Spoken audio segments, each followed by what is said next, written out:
હું છું સુનિલ, ફરીથી એક નવા વિડીયો સાથે આવી ગયો છું. તો વેલકમ બેક શનશિવ વ્લોગ્સ.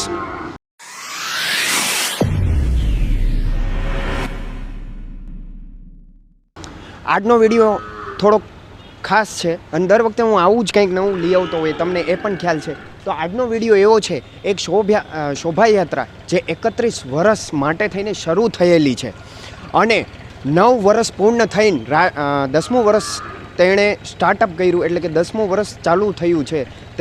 તે 10મું વર્ષનું સ્ટાર્ટઅપ આપણા રાજકોટમાં આવીને શરૂઆત થઈ છે તે શોભાયાત્રાની. તે યાત્રા એટલે કે પદયાત્રા ગૌવંશ, ગૌપ્રેમ અને પર્યાવરણના અનુલક્ષીને તે યાત્રા સંપૂર્ણપણે ચાલુ કરવામાં આવ્યું છે અને તેના વિશેની માહિતી એક સાધ્વી દીધી 31 વર્ષ માટે આ યાત્રા પદયાત્રા શરૂ કરેલ છે. તમે જે પાછળ જોઈ રહ્યા છો ને તે દ્રશ્યમાં જુઓ, સંપૂર્ણપણે લખેલી છે કે 31 વર્ષીય ગૌ, પર્યાવરણ અને आध्यात्मिक चेतना पद यात्रा हल्दी घाटी से संपूर्ण भारत वर्ष के लिए शुरू किया गया है. अँ तमे नीचे वाँची ज रह्या छो कि आ संत आ साध्वी दीदी कोई जातनु कोई डोनेशन के कोई जातनु कोई कहिए कि एवं कर्मचारी किसी प्रकार के दान, चंदा, भेट, दक्षिणा स्वीकार नहीं करते हैं. तो आवी पदयात्रा नु आजे हूँ तमने दर्शन करावीश. कई रीते शुरुआत थाय छे ते साध्वी दीदी साथे जे आ पदयात्रा शरू करेल छे तेना हूँ तमने संपूर्णपणे दर्शन करावीश. तो चालो तेनी विडियोनी शुरुआत करिए.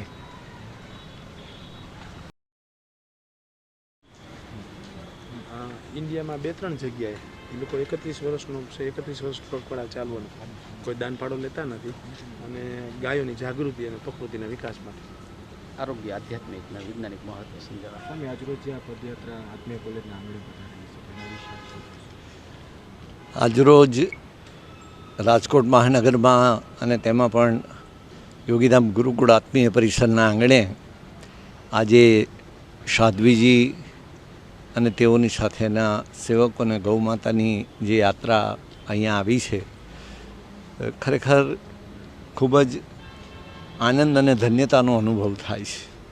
હલ્દી ઘાટીથી શરૂ કરી અને પૂરા ભારત વર્ષમાં માત્ર ગૌમાતાયુક્ત હરાભરા શાંતિપૂર્ણ હિન્દુસ્તાન ચાહીએ આવા શ્લોક સાથે કોઈની પાસે કોઈ અપેક્ષા નહીં. એમના જે કે રથ છે એમાં ભગવાનને પધરાવ્યા છે, બિરાજમાન કર્યા છે. એક રથમાં ગૌમાતાને બિરાજમાન કરે છે. સાધ્વીજી સ્વયં પોતે એ જે રથ છે એમાં જ પોતે નિવાસ કરે છે. કોઈના ઘરમાં નિવાસ નહીં, કોઈની પાસે પાણીની પણ અપેક્ષા નહીં અને પ્રકૃતિના સંરક્ષણ માટે ગૌમાતાના માધ્યમથી કે જે ગૌધનના માધ્યમથી ભારત માતાને પરમ વૈભવના શિખરે લઈ જવાની આપણી કલ્પના જે છે એ સાકારિત થવા માટે કદાચ બીજો કોઈ જ માર્ગ નથી. આ એકમાત્ર માર્ગ છે. અને જ્યારે યુવાન અવસ્થાની અંદર આવા સમર્પિત ભાવથી ત્યારે આપણને એમ થાય કે ઠાકોરજી માટે, ભગવાન પ્રત્યે એમની કેવી અદ્ભુત નિષ્ઠા છે, ગૌમાતા પ્રત્યે એમની કેવી શ્રદ્ધા અને અંતરનો ભક્તિનો ભાવ છે.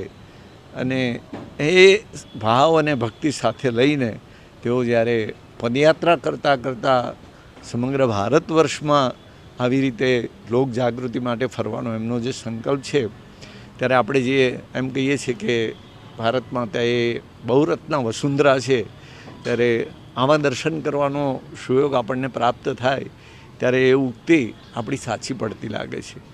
ચોક્કસ ભારત વર્ષમાં ભિન્ન ભિન્ન ક્ષેત્રોમાં આવા ઘણા બધા ચૈતન્યો છે, આવા મહાન આત્માઓ છે કે જેમના માધ્યમથી એક ઈશ્વરીય શક્તિ કાર્ય કરી રહી છે અને જેના કારણે જ આપણે એમ કહીએ છીએ કે ભગવાન જે સંતુલન, આ પ્રકૃતિ માતાના સંતુલન માટે જે કંઈ પ્રયાસ છે. આજે ક્લાઇમેટ ચેન્જની વાતો તો ઘણી થાય છે, ગ્લોબલ વોર્મિંગની વાતો તો ઘણી બધી થાય છે, પરંતુ એના પાયામાં જેની જરૂર છે એ વાત એક ગૌમાતાને લઈને ભારત વર્ષ જેવા દેશમાં આમ જોવા જઈએ તો આપણા માટે દુઃખની વાત પણ કહેવાય, આપણી કમનસીબીની વાત પણ કહેવાય કે જે રાષ્ટ્રની અંદર, જે દેશની અંદર ગાય માતામાં 33 કોટી દેવોનો વાસ માની અને જેનું પૂજન થાય એ ગૌવંશ કે ગૌમાતામાં ધીમે ધીમે કરતાં આજે વિકાસની હરણફાળમાં, શહેરીકરણની હરણફાળમાં આપણે એ મૂળ ભૂલ્યા હોય એવું આપણને લાગે.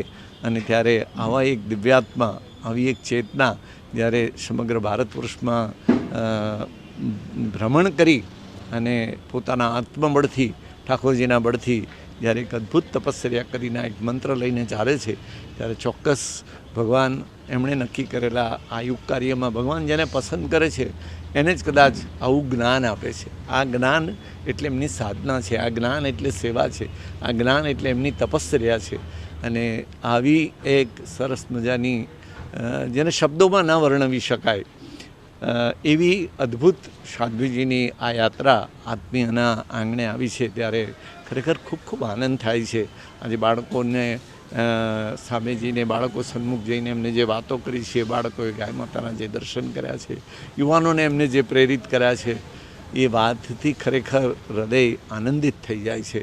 ત્યારે ઠાકોરજીના શ્રી ચરણોમાં ગુરુદેવ ગુરુહરિ હરિપ્રસાદ સ્વામીજી મહારાજને પણ આ વાત ખૂબ ગમતી અને એટલા માટે વર્ષોથી તેઓ સત્સંગમાં આવતા ગ્રામ્ય વિસ્તારના ખેડૂત સત્સંગી બંધુઓને આ વાત માટે પ્રેરિત કરતા, ગાય આધારિત કૃષિ માટે, ગાય પાલન માટે અને એ રીતે પર્યાવરણની રક્ષા માટે ગુરુદેવ ગુરુહરિ હરિપ્રસાદ સ્વામીજી મહારાજનો દિવ્ય સંકલ્પ પણ કાર્યાન્વિત હતો.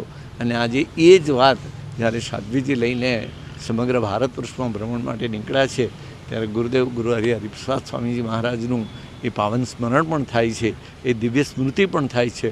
હજારો કિસાન બંધુઓને એમને પ્રેરિત કરવા માટે એવા શિબિરો, ઉત્સવો કર્યા છે, એ વાતની આજે સહસ્મૃતિ થાય છે. અને ઠાકોરજીના શ્રી ચરણોમાં ગુરુદેવ ગુરુહરિ હરિપ્રસાદ સ્વામીજી મહારાજ, પરમ પૂજ્ય પ્રેમ સ્વરૂપ સ્વામીજી મહારાજ અને એવા ગુરુજનોના શ્રી ચરણોમાં અંતરથી એટલી જ પ્રાર્થના કરવાનું બંધ થાય છે કે જેને આપણા શાસ્ત્રોમાં એમ કહીએ છીએ કે કેટલા પવિત્ર કાર્યો એવા હોય છે કે જેના પગલે પગલે અશ્વમેઘ યજ્ઞનું પુણ્યફળ પ્રાપ્ત થાય. ત્યારે આ સાધ્વીજીની આ રથયાત્રા તો કદાચ એના કરતાં પણ વિશેષ પુણ્યફળ પ્રાપ્ત થાય એના જેવી આ અદ્ભુત યાત્રા છે.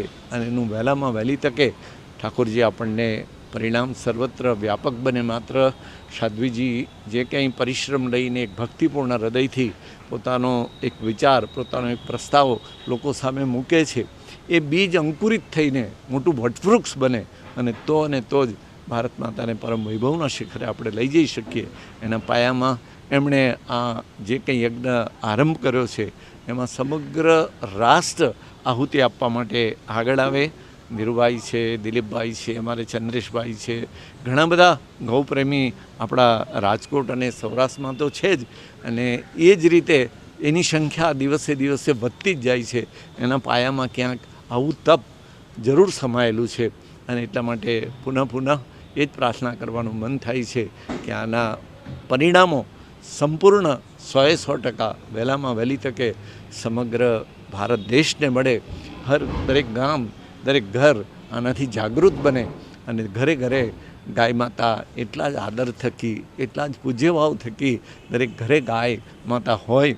અને જે આપણે અપેક્ષા રાખીએ છીએ શાંતિપૂર્ણ અને પર્યાવરણમાં સમૃદ્ધ એવું ભારત, એ વિશ્વને પ્રેરણા આપતું ભારત, વિશ્વને દિશા ચિંતું ભારત, એ તો જ સાકારિત થઈ શકે. અને એ દિશાનો આ પ્રયાસ એને વારંવાર નમન કરવાનું મન થાય છે. સાધ્વીજીના આ પ્રયાસની સાથે પ્રભુ તો છે જ, એના માટે આશીષ યાચના કે પ્રાર્થના કરવાની કોઈ કદાચ જરૂરિયાત નથી. કારણ કે એ આશીર્વાદનો પ્રવાહ તો એ જ્યાં જ્યાં જાય છે ત્યાં આશીર્વાદનો પ્રસાદ એ બધાને આપતા જાય છે. અને ખૂબ જન સુધી આ પ્રસાદ પહોંચે અને સાર્થક પરિણામ સુધી આપણે વહેલામાં વહેલી તકે પહોંચીએ, એ જ પ્રભુ ચરણે, ગુરુ હરિચરણે અંતરની પ્રાર્થના. પુનઃ આ અદ્ભુત યજ્ઞ કાર્યને, યુગ કાર્યને કોટી કોટી પ્રણામ સાથે સૌને જય સ્વામિનારાયણ, જય ગૌ માતા.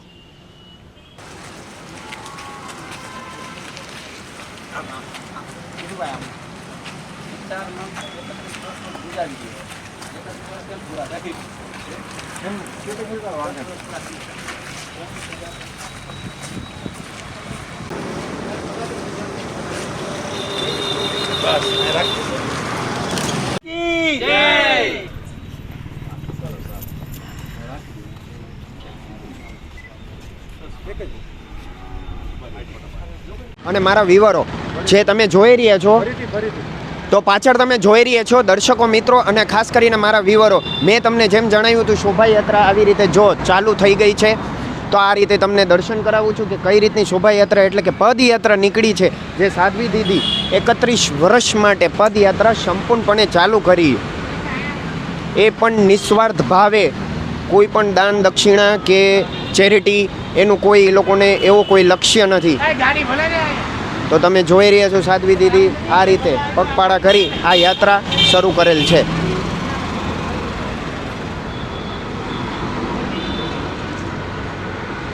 તો પાછળ તમે જોઈ રહ્યા છો એમનું વાહન પણ તમે દર્શન કરી રહ્યા છો. જે વાહન વ્યવસ્થા જે કરેલી છે તેમાં તે સાધ્વી દીદીનું સંપૂર્ણ જીવન એમાં પ્રસાર કરવાનું છે ને આ રીતનું સાદું જીવન તે જીવી રહ્યા છે. અને તેમને આ જ વાહન ઉપર રહેવાનું, ખાવાનું, પીવાનું તમામ વ્યવસ્થા આ રીતે કરવામાં આવી છે. તે વાહન આપણે જોઈ રહ્યા છીએ. અને અત્યારે હાલ તમને ફરીથી કહી દઉં કે રાજકોટમાં આત્મીય કોલેજ એટલે કે તેમના ઓડિટોરિયમ અને તથા એમના ગ્રાઉન્ડ લેવલમાં તેમનું આયોજન કરવામાં આવ્યું હતું. તે 2 દિવસથી અહીંયા રાજકોટમાં આ બાબતે અહીંયા હાજર રહ્યા હતા. અને તમે અહીંયા લખેલું સરસ મજાનું તમે દ્રશ્ય જોઈ રહ્યા છો કે 31 વર્ષીય ગૌ પર્યાવરણ આધ્યાત્મિક ચેતના પદયાત્રા હલ્દી ઘાટી સે સંપૂર્ણ ભારત વર્ષ. ના અમારે નામ જોઈએ, ના અમારે દાન જોઈએ, અમારે ગૌ હત્યા મુક્ત, ગૌ માતા યુક્ત, હર્યું ભર્યું શાંતિપૂર્ણ હિન્દુસ્તાન જોઈ છે. તેના લક્ષ્ય આ પદયાત્રા કે શોભાયાત્રા શરૂ કરેલ છે. અને અહીંયા તમે જોઈ રહ્યા છો નો ડોનેશન. તમે વિચાર કરો મિત્રો, મારા વિવરોને તમને હું જણાવવા માંગુ છું, નો ડોનેશન લખેલું છે. પદયાત્રા ના કોઈ પણ સંત, કાર્યકર્તા, પદયાત્રી અથવા કર્મચારી કોઈથી કોઈ પણ પ્રકારનું દાન, ભેટ, ફાળો, દક્ષિણા સ્વીકાર નથી કરતા. કૃપા કરીને અનાજ, કપડાં એવી અન્ય વસ્તુઓ આપી શરમ ના મૂકશો, એવું પણ લખેલું તમને દ્રશ્ય દેખાઈ રહ્યું છે.